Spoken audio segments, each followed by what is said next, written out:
Welcome to the PinkpillRx podcast, hosted by Katie and Jay Fillmore, where we navigate complex and thought-provoking topics surrounding women with a focus on education. For shorter form content, follow us on TikTok, Instagram, or YouTube at Caters88 or PinkpillRx. That's KATORS88. If you enjoy this podcast, please give us a follow and maybe a nice review. As a reminder, if you love what we do and want to support our mission, consider joining our Patreon for just $1 or $5 a month. Your contribution helps us continue bringing you this content. If you support at $5 a month, after 3 months, you get access to our digital downloads, which is the complete Pink Pill RX game and the Pink Pill movie.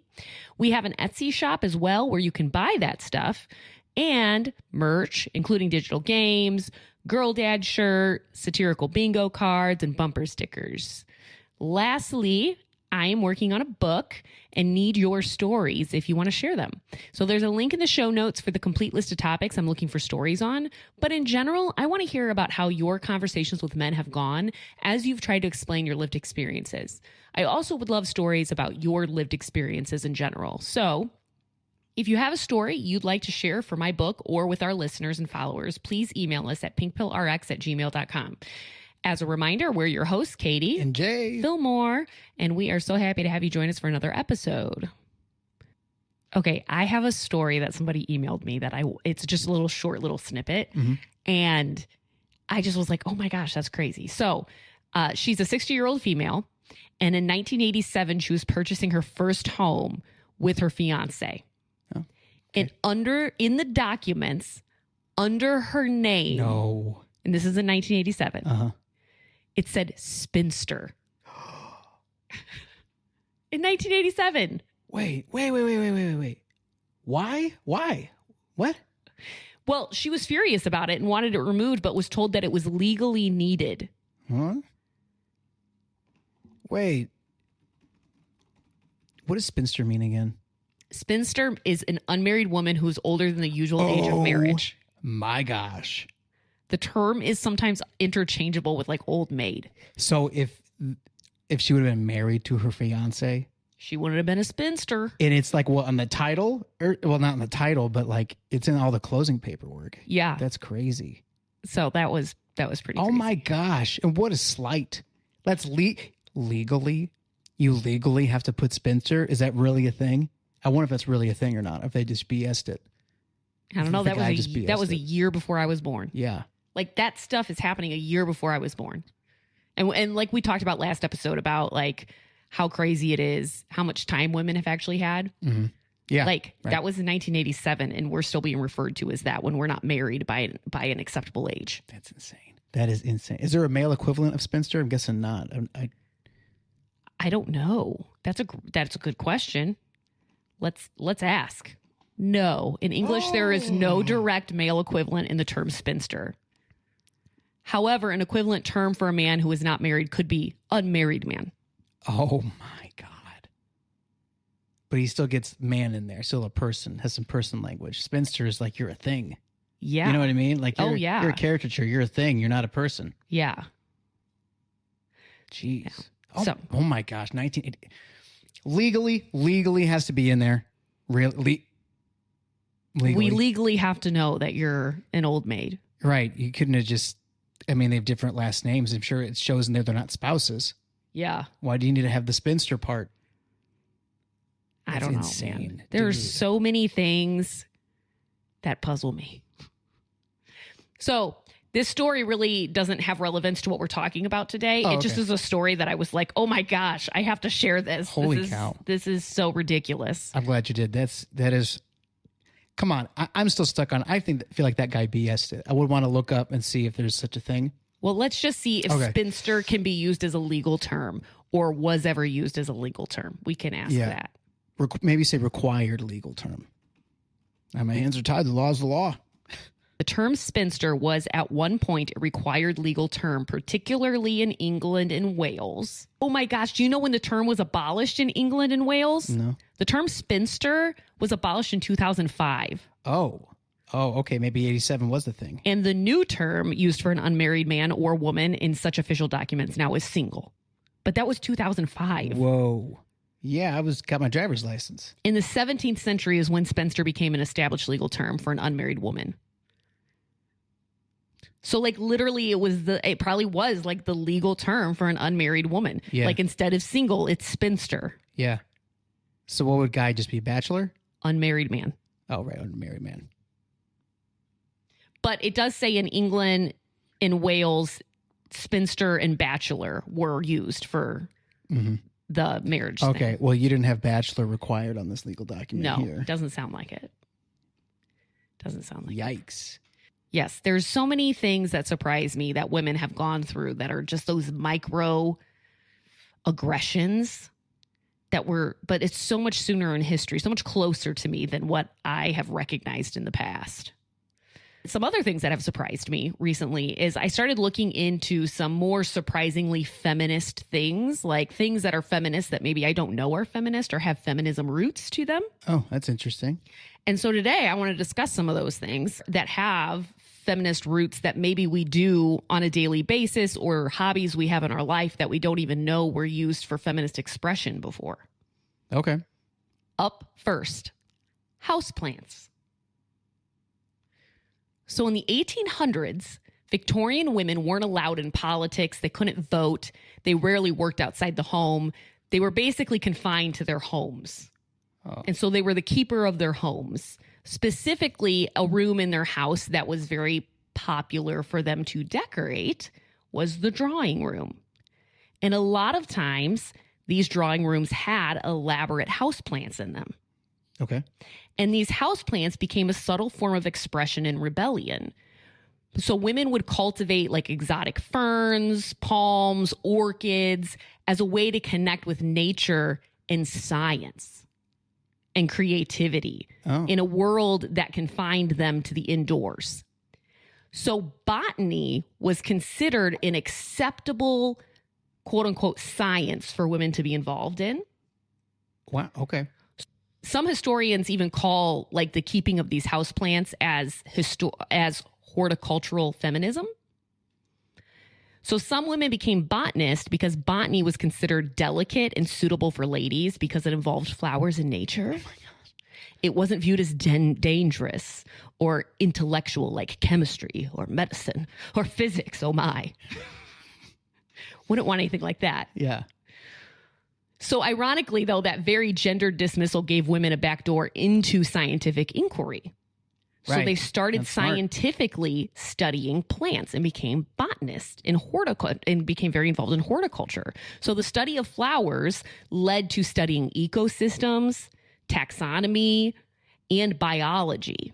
They learned Latin names, classification systems, aka real science.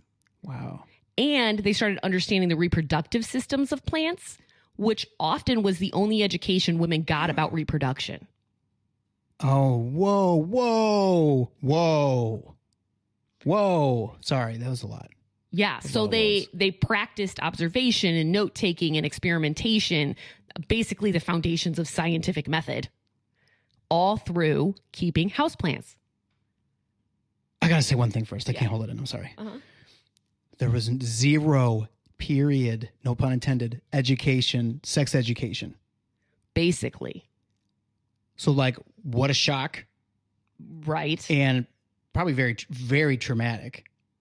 And you don't even know, like, you don't know the ins and outs of, like, how your cycle works and, like, that stuff, too. I mean, back then, you not really.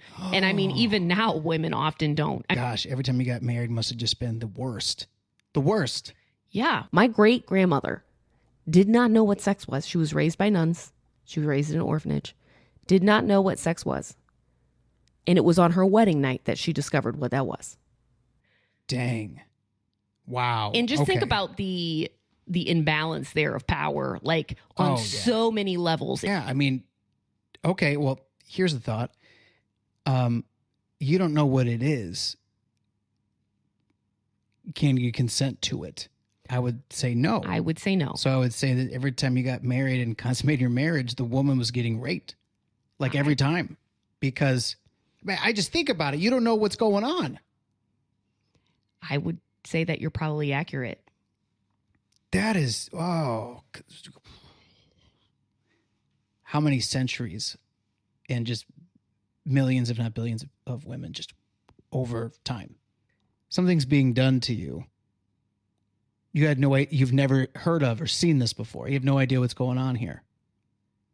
Now, I do think that there was some tradition where women were educated, but like on the day of their wedding. Oh, well, still just a surprising term. Oh, What? no, I know. Like, I know. I'm not saying that's any better, but Yeah. I think that there are even some religions today that provide that education, but it's like in the form of like one book that's like very, I'm thinking about super conservative circles. Mm-hmm. There's a couple books that are very subpar when it comes to education that basically you get given. And that's all the sex ed you get. Yeah, I think if you don't know the ins and outs of what that act entails, I don't think you don't have informed consent because you don't have consent because you're not informed. Yeah. Like I think in medicine, the patient needs to give informed consent. You have to be informed about what's going on. Well, then that brings up the question of like when you get married, if you don't know big things about your significant other, if your significant other lied to you about certain things.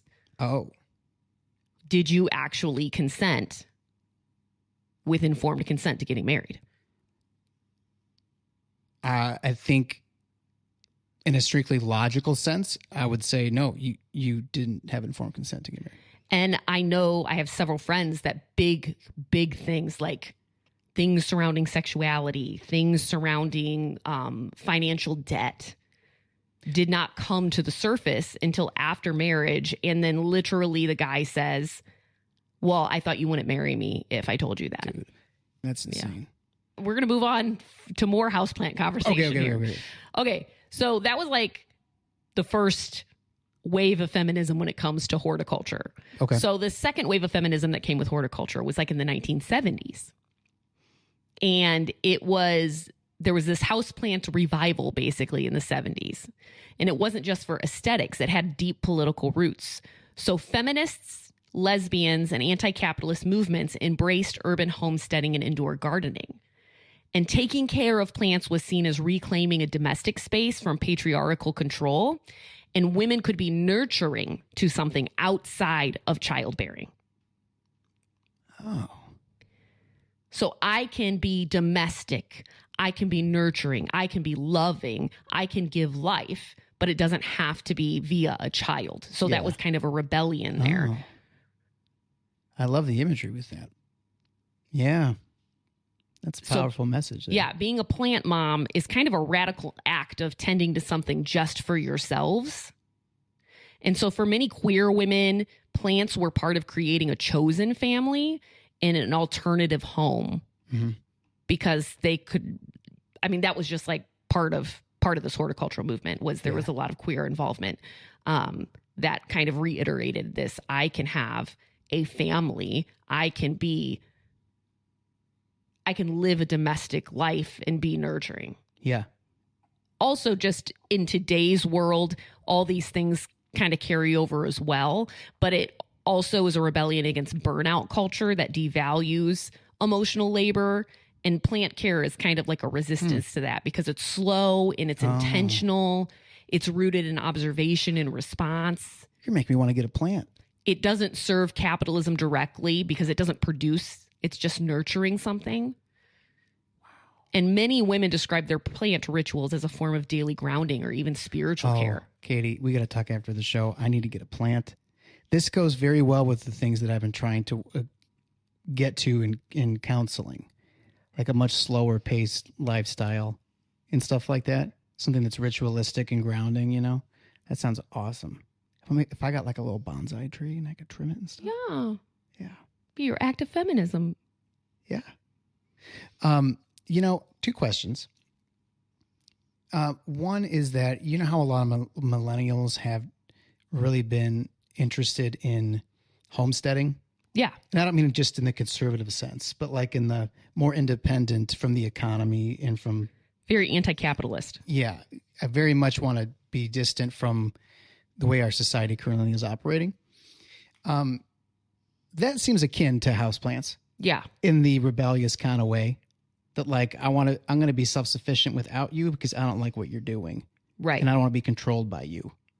The second one is, and you might want to edit this out, I don't know, because I don't want it to be offensive. I just mean it as an interesting comparison, that women, and I know some women who are, you know, later 20s, 30s, or 40s and don't have kids, married or not married, but they have like a pet that they're really, really like take really good care of, and is like they pour so much love into this pet.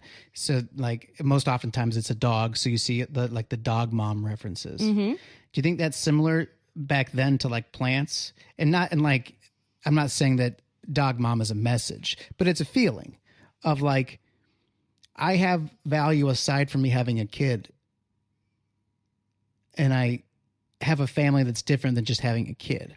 Yes, and I can love and nurture. Yeah. And express these things from within me without following a traditional tract. Yeah. So, and also like, don't judge me because I don't have kids. I'm going to send a different message and show that I have, you know, am loving and nurturing and have a different type of home. Do you know what else would send a different message? What? Back when? Owning a bicycle. Oh, shoot. I got to hear about the bikes. They were a big deal before cars, man, and especially in urban areas. So in the 1890s, women started riding bikes. That's a big deal. It was a huge deal because they could go places suddenly unchaperoned. They could wear pants, well, bloomers technically, but they were like loose pants instead of corsets and skirts. And they gained mobility, and with that, autonomy, both physical and social, because they could go where they wanted to go, right? Yeah. So Susan B. Anthony is quoted as saying, "I think the bicycle has done more to emancipate women than anything else in the world." Wow. Because women on bikes no longer needed men to escort or transport them. Yeah, that's a big freaking deal. But men freaked out. I bet. It's tale as old as time.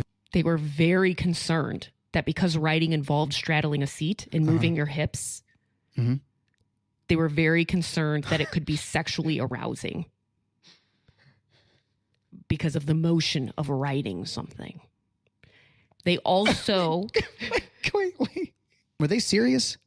Oh, dead serious. Okay, and this is just the tip of the iceberg. All right. They're dead serious about this, right?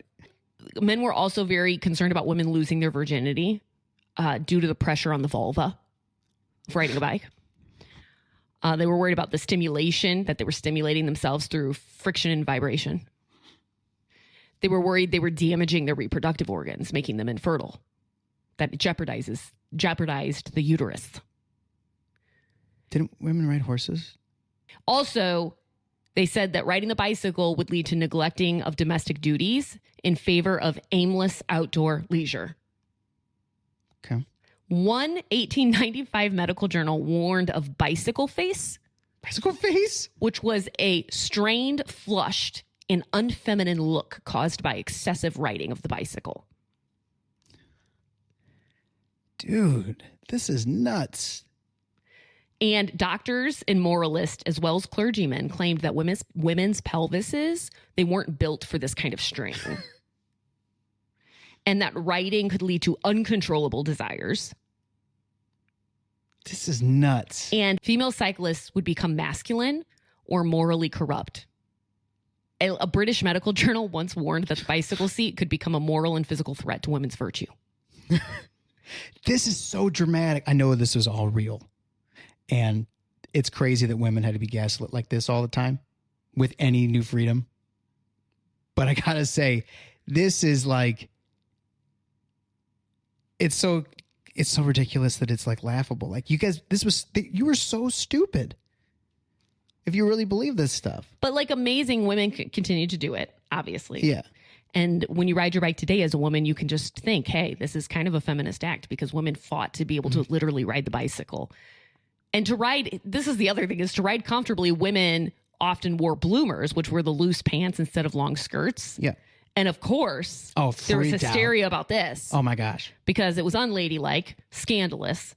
But it is highly linked to early dress reform movements and feminist resistance. So it's highly linked to the beginning of women starting to wear pants, which was very slow. Yeah. Oh my gosh, I cannot believe the hysteria over that. Ironically, male hysteria. Yeah. But women were like, screw it. They fought for bike-friendly fashion. They organized clubs and races. Oh, yeah. And they used the bicycle as a tool of feminist empowerment, which I thought is super awesome. Yeah, that's really cool. Let's just point out that the fear of women enjoying themselves physically, socially, or even sexually was the real threat here. Yeah. Like, that's the threat. They're just going to want more freedom.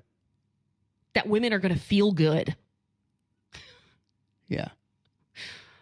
Jeez. Moving on. So, the invention of menstrual products. Mm-hmm. Okay. Let me just... Well, this is going to be a wild ride. Just like all the rest of them. So, women during their periods, sometimes for societal reasons or religious reasons, weren't allowed in public spaces due to menstruation taboos, or some women would just stay home in fears of bleeding through their clothes because the other option were like rags and stuff. Yeah. So like pads were huge for women's ability to leave the home during their cycles. Oh, yeah. It gave them movement and freedom. Yeah. When otherwise menstruation was used as a tool to keep women at home. Yeah. And then you have tampons, which using a tampon is basically a feminist act. Do you remember my story that I told you growing up about how there was a lot of taboo around me using a tampon? Yeah, I remember. Because? You want me to say? Because why, Jay? Are you really a virgin after? Yeah. Am I really a virgin after? I would have never crossed my mind to question that. Because, That's insane. I would think that would have been a lot more fun as far as they were making it out to be. Because they sure making it seem like it was a big deal. Yeah. And I said, yes, still want to use one. And I used one. Okay. And it was a terrible experience because it was really hard to get in. That has to be a wild experience. Okay. Anyway, so listen, tampons, tampon-like devices, they've existed for thousands of years. Ancient Egyptians used softened papyrus for tampons, and women in ancient Greece reported using lint wrapped around wood, and Indonesian women used softened plant fibers. What was up with the second one? Oh, that did not sound... Was that Greece, you said? Yeah, two of the things behind. were softened. The other one, we're just going to wrap this around a stick and stick it out there. Get some fuzz. Holy cow. But the modern tampon, that came about in the 1930s, which was earlier than I thought, because I feel like it is kind of devious, considering what I was taught about it growing up. I felt certainly this was later in time. Too conservative at the time. 1930s, Yes. really? Think that was going to fly? So the modern tampon applicator was patented in 1931 by a dude named Earl. Okay. He designed it with his wife and her friends in mind. Now, my immediate question to Earl is, did you design it with them in mind, or did they design it and you said it was your mind? Yeah. Because that just seems really interesting. But you know what? I didn't go down that rabbit hole. That's a fun one, though. He sold the patent to Gertrude, who founded Tampax in 1933. And she began marketing the product to women. I'm sure she had a male co-signer, though. Let's be honest. However, there was a virginity panic. From the beginning, tampons were controversial because of their insertable nature. So their fear would that it would destroy the proof of virginity. Oh, my God. That it would lead to schmexual stimulation or masturbation. And make girls more promiscuous by familiarizing them with vaginal insertion. Man. That's what's going to make the girls more promiscuous, by familiarizing them. That the idea that, like, do you get that idea? Yeah. That familiarizing women with their bodies will increase that. Mm-hmm. So we can't familiarize them with anything. And tampons were a threat to familiarizing women with their anatomy and making them more promiscuous. Whoa. This is so, like, primitive. In fact, in 1945, Catholic publications warned against tampon use by unmarried girls and teens, claiming that it was morally inappropriate. Morally inappropriate. Wow. Some schools and religious institutions banned tampon education entirely, limiting girls to external pad options only. Oh, no. And then some companies went as far as creating versions specifically branded for virgins to reassure parents and consumers. Wow. It wasn't until the 70s, during the women's liberation movement, that tampons became part of the broader conversation about bodily autonomy and shame and access to information. Wow, it's really not that long ago. Not that long ago this was all going on. Yes, learning about your body is an act of revolution. It's feminism. Because it's not what the patriarchy set you up to do. It's part of controlling you, not familiarizing yourself. But even now, tampon stigmas linger in conservative cultures, obviously, due to virginity concerns. And sex ed in many U.S. states still doesn't explain how tampons work. Or they include unscientific information about virgin narratives. That is so sad. Just being deprived of this that could be very helpful. Even tracking your cycle is, in today's terms, considered a feminist movement because they have limited educational access, both medical research wise, as well as just sex ed wise, when it comes to women's bodies. They don't think it's valuable for us to know about our cycle, or else every woman would know exactly how their body works when they leave school. Whoa. They don't think that that is necessary. Wow. That you're totally right. And when you put in those terms, like, oh, it's just, man, that is really appalling. And feminists still are reclaiming period talk and taking the taboo out of it by talking about it more. We're pushing for tax-free products because, as a reminder, a lot of period products are taxed as luxury items in some states. And then we're also, a lot of feminists are fighting for inclusive period education. Yeah. Because it just doesn't exist. So. Yeah, it's so necessary. You can't believe it. When was the pad invented? When was the tampon invented? The first commercial pad was invented in 1896. But stigma and embarrassment prevented women from openly buying them. Kotex enters the scene in the 1920s. And they were marketed in a way that allowed women to buy them discreetly. You would go up to a counter and ask for them using a number. Oh. And then you got tampons in the 1930s. The adhesive strips are added to pads in 1969. Before that, women had to use belts or pins to hold them in place. Oh.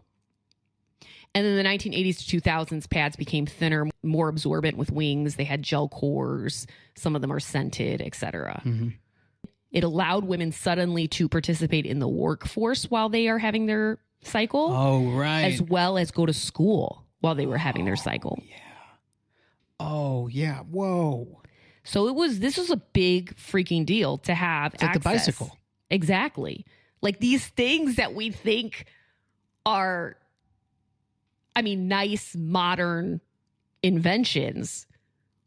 There was so much stigma around them, and women really had to fight to get through that and to use those things. Now, I'm going to be thinking about that and be grateful for that next time I ride a bicycle or next time I use a tampon or something like that. Yeah. It's interesting. Like the bicycle gave women freedom of transportation for 75% of the time, but you needed the pad to make it 100% of the time. Yeah, so all this stuff coming together. Yeah. Some other notable things that are just kind of little things, and maybe they're not, I shouldn't say they're little things because they were really big things at the time, but things that I didn't realize were feminist was sewing, quilting, and needlework. Oh. So they used that to tell stories, to participate in art, and to be artists, because they weren't allowed really in those spaces as much. Yeah. And there's actually a term for modern feminists who use craft and activism together. So they make protest quilts or embroidery with political messages and stuff. Can I guess what's it called? What is it? Is it crafticism? Yeah, craftivism. Craftivism. Yeah. That's what I meant. Craftivism. Yeah. So this was all considered like women's work, but they made it into feminist art. Yeah. That's pretty sweet. Another one was women's literacy was seen as dangerous, which I did know that, like women being literate and stuff. So women keeping journals was actually kind of a big deal. So personal journals became safe places for internal rebellion, especially in eras when public speech was off limits. Like you were not supposed to be writing and reading at one point. Man. So keeping a journal, it could be an act of historical feminism. Yeah. That's what I'm calling it. Act of historical feminism. And I wonder if you were kept from books, even if you were literate, but then you were kept from books, a journal would be your way to retain your ability to read and write and keep it active. Yeah. And a journal is a way to have a voice. Mm-hmm. Yeah, absolutely. You can like go on eBay and buy old letters and old journals and stuff from the 1800s. Yeah.